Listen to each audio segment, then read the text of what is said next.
In this video, we will discuss some unique cancers that arise due to mutations in a kinase protein causing constitutive activation of a proliferation signal and uncontrolled cellular growth. The recent discovery of the specific mutated kinases special to each of these cancers has allowed researchers to develop small molecule kinase inhibitors for use as therapy. These drugs soon revolutionized the treatment of these diseases and now allow most patients to have a much improved quality of life. And what better backdrop for these revolutionary treatment discoveries than the political upheaval surrounding the American Revolution? Most people remember July 4th, 1776 as the day the Second Continental Congress met in Philadelphia and officially adopted the Declaration of Independence. You know, Independence Day, right? Well, history gets a little hazy here. It turns out that nearly a month would go by before the actual signing of the document took place. So what actually happened on the 4th of July? Well, most historians believe an initial version was signed, at least by John Hancock anyway, the president of the Congress at the time. But here's what really happened.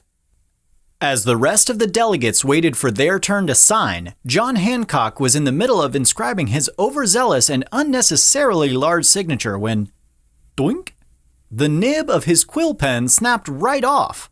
And as you'll soon see, that broken nib stands for kinase inhibitor.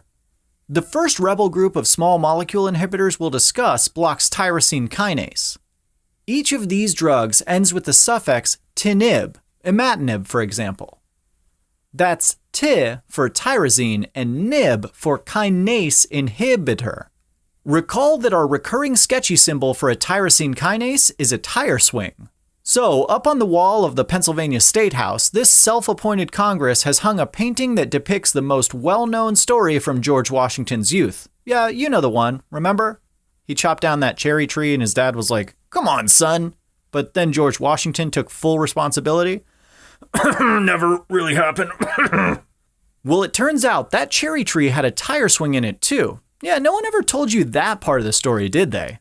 An inhibited tire swing, just like an inhibited tyrosine kinase. Oh look, here's one of the founding fathers now, mocking the pose of King George III. "Oh, look at me, I'm a doodle dandy." While his friend looks on, laughing hysterically. "Oh, how droll." Let his spot-on imitation of the king remind you of Imatinib, the first of our tinib small molecule tyrosine kinase inhibitors.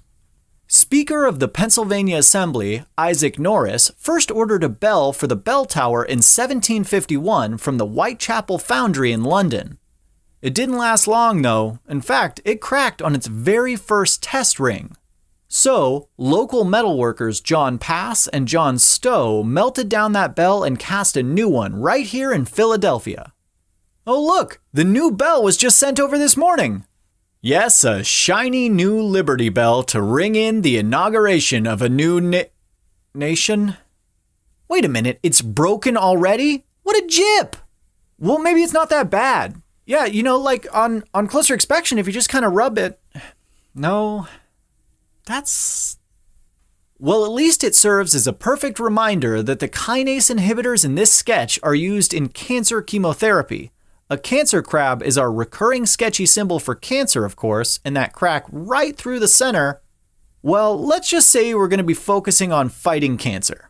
Imatinib, for example, targets a specific mutated tyrosine kinase that's associated with chronic myelogenous leukemia, or CML. Look closely at the patriotic-themed packaging peanuts spilling from the box. Pinkish, white, some bluish ones. Remember that CML is characterized by unregulated growth of myeloid cells leading to increased levels of mature granulocytes of all types, including eosinophils represented by the pink granules, basophils, the blue granules, and neutrophils, the white granules. The old red, white, and blue. Specifically, imatinib is a potent inhibitor of the tyrosine kinase domain of this weird BCR-ABL fusion protein, or often called BCR-ABL. BCR-ABL is signified here by the unheeded warning slapped onto the side of the delivery box. Breakable. Yeah, blame the delivery guy. Shoddy peasant stow craftsmanship. Ridiculous. The most common cause of CML is a translocation between chromosomes 9 and 22. The ABL proto-oncogene is transported from chromosome 9 to chromosome 22, where it's placed adjacent to the BCR gene.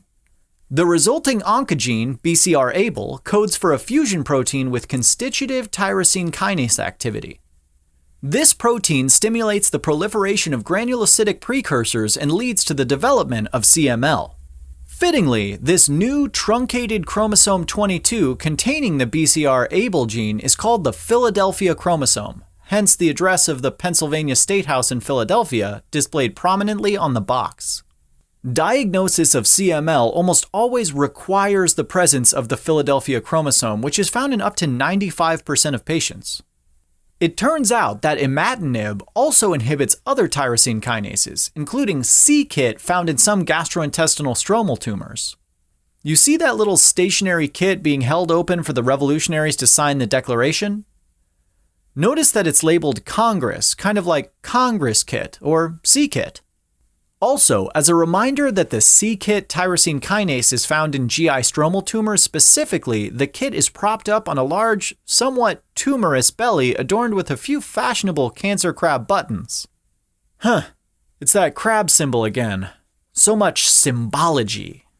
Like you suddenly realize you're in some kind of Dan Brown novel or something. Is this one of those eerie Freemason things? A side effect of imatinib therapy is fluid retention that can lead to ankle and periorbital edema. And if you take a look at our imitating forefather, you can see that his pants have become quite baggy and edematous above those tight yet strikingly fashionable stockings. Alright, to find the next small molecule tyrosine kinase inhibitor, you're going to have to squint your eyes a bit through that window there. You see him? Spying on the proceedings? It's the royal governor, the Earl of Tinib, who's starting to suspect that some kind of revolution is afoot. You rebel scum.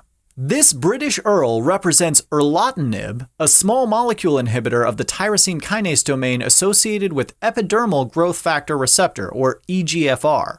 He's even got his name embroidered onto his hat. Joffrey. Joffrey. Party pooper. Notice that his name contains the letters EGFR. EGFR is overexpressed in a number of solid tumors, including non-small cell lung cancer and pancreatic cancer. Activation of the EGFR signaling pathway results in uncontrolled cell growth, proliferation, metastasis, and angiogenesis. To emphasize erlotinib's use as a first-line treatment in non-small cell lung cancer specifically, his badge is in the shape of a cancer crab and it's located on one of the absurdly large lung-shaped lapels of his overcoat. That's no small crab, Joffrey. And while crawling around outside through the shrubberies to spy on the founding fathers, it seems he's developed a reaction to something out there. Cutaneous adverse events to EGFR inhibitors are frequent due to the abundant expression of EGFR in the skin. The prototypical rash is an acneiform eruption as evidenced by the acneiform spots on Earl Joffrey's skin. Another toxicity associated with erlotinib therapy is diarrhea, as evidenced by the streak of mud that has accumulated on Earl Joffrey's pantaloons. I hope that's mud. He has been camped out there for quite a while, I guess. Diarrhea is very common in patients receiving small molecule EGFR tyrosine kinase inhibitors, although it's not usually severe. Well, we're going to move on from EGFR inhibitors, but be sure to check out our next video covering anti-cancer monoclonal antibodies, where we'll meet a few more agents that block EGFR. Alright, take a look out the other window and you'll see two more small molecule tyrosine kinase inhibitors. Sunitinib, represented by the rising sun, like the rising sun of a new nation, and sorafenib, a soaring bald eagle over that rolling American landscape. It's almost too majestic. This is staged, right? Where's that music coming from? These agents inhibit multiple receptor tyrosine kinases, including vascular endothelial growth factor receptor, or VEGF-R. VEGF is one of the most important angiogenic growth factors, and inhibition of the VEGF signaling pathway inhibits the growth of new vasculature that is required for primary and metastatic tumors. Here, VEGF-R inhibition is represented by this steadfast American farmer chopping down those growing vegetables with his hoe. Veggies for VEGF-R. Sorafenib treats renal cell cancer and hepatocellular cancer. Sunitinib also treats renal cell cancer as well as gastrointestinal stromal tumors. Renal cell carcinoma specifically is represented here by the bilateral cancer crab buckles holding up his suspenders. The multi-targeted tyrosine kinase inhibitors sunitinib and sorafenib are associated with a variety of cutaneous effects including hyperkeratosis and rashes. Just think of this farmer here with hyperkeratotic calluses from working the fields and a skin rash from that oppressive sun. All VEGF-targeted agents have been associated with an increased risk of hemorrhage, as depicted here by the bleeding wound on our farmer. Just gotta hoe through the pain sometimes, you know? Targeting VEGF-R on the surface of endothelial cells disrupts cellular function and increases susceptibility to bleeding. Once again, I want to remind you to check out our next video because we're going to be covering a few anti-cancer monoclonal antibodies that also block VEGF-R. Alright, the last small molecule kinase inhibitor you'll find in Independence Hall is vemurafenib, represented by Benjamin Franklin here. Ben was a diplomat, inventor, even a philosopher of sorts, but did you know he was also a bit of a cartoonist? And as usual, it looks like he's a bit distracted during the proceedings here, and is at work on his first political cartoon depicting the powerless severed snake, stressing the importance of colonial unity against the British. Join or die. Look closely at the fangs of the snake and you'll notice the copious amounts of venom produced by the fangs, venom for vemurafenib. The name vemurafenib contains that nib suffix we keep hearing, indicating that it's a small molecule kinase inhibitor of course, but notice it's not a tinib. Instead, the rafenib suffix should remind you that this small molecule inhibits the BRAF protein kinase. BRAF is depicted here by the first letters of Ben Franklin's signature, BFRA. What in the? Now inhibited by that broken nib. BRAF, or BRAF, is a protein kinase involved in the activation of the signaling pathways that drive melanocyte proliferation. BRAF mutation V600E, valine to glutamic acid, is seen in 40 to 60% of patients with melanoma and leads to greatly increased activation of melanocyte growth, survival, and metastasis. This V600E mutation is even reflected in the prefix of the drug name, vemurafenib. The V600E mutated BRAF inhibitor. Metastatic melanoma is represented here by the disseminated splotches of inky pigment staining Ben's stately overcoat. Okay, someone's really got to look into getting some higher quality nibs around here. Vemurafenib has significant anti-tumor effects in patients with advanced stage V600E positive melanoma and leads to improved survival and long-term outcomes. You know, I think Thomas Jefferson said it best. When in the course of neoplastic events, it becomes necessary for one small molecule to dissolve the tyrosine kinases which have driven the cells to proliferation and to assume among the powers of the earth. Will you cut that out? Look, it's pretty self-evident that not all tyrosine kinase inhibitors are created equal. I mean, there's Imatinib, an inhibitor of the tyrosine kinase domain of the BCR-ABL fusion protein, think BCR-ABL breakable, like the Liberty Bell over here.